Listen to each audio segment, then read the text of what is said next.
என் லைஃப்பில் இந்த மாதிரி ஒரு பெயின்ஃபுல்லான ஒரு சுச்சுவேஷனை நான் ஃபேஸ் பண்ணதே கிடையாது.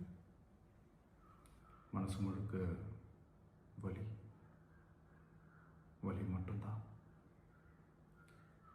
இந்த சுற்றுப்பயணத்தில் என்னென்ன மக்கள் பார்க்க வராங்க, அதுக்கு ஒரே ஒரு காரணம் தான், அவங்க என் மேலே வச்சிருக்கிற அன்பும் பாசம்.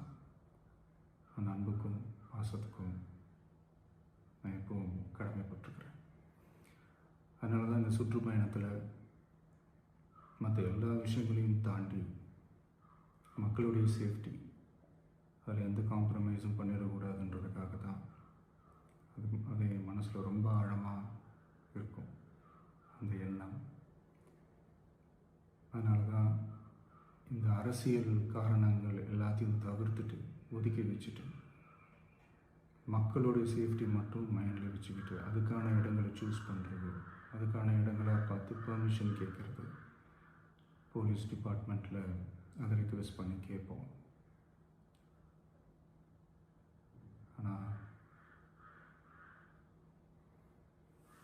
நடக்கக்கூடாதது நடந்துருச்சு. நானும் மனுஷன் தானே. அந்த நேரத்தில் அத்தனை பேர் பாதிக்கப்பட்டு இருக்கும்போது எப்படி அந்த ஊரை விட்டுட்டு என்னால் கிளம்பி வர முடியும்?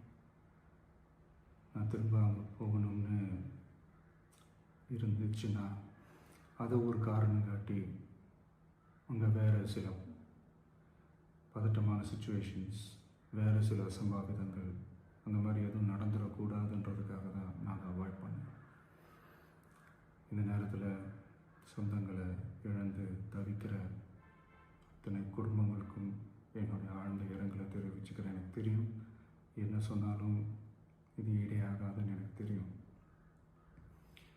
ஹாஸ்பிட்டலில் ட்ரீட் பண்ணிகிட்ருக்கிற எல்லாருமே சீக்கிரமாக க்யூர் ஆகி வரணுன்றதை இந்த நேரத்தில் நான் வேண்டிக்கிறேன். கூடிய சீக்கிரமே உங்கள் எல்லாரையும் நான் சந்திக்கிறேன். இந்த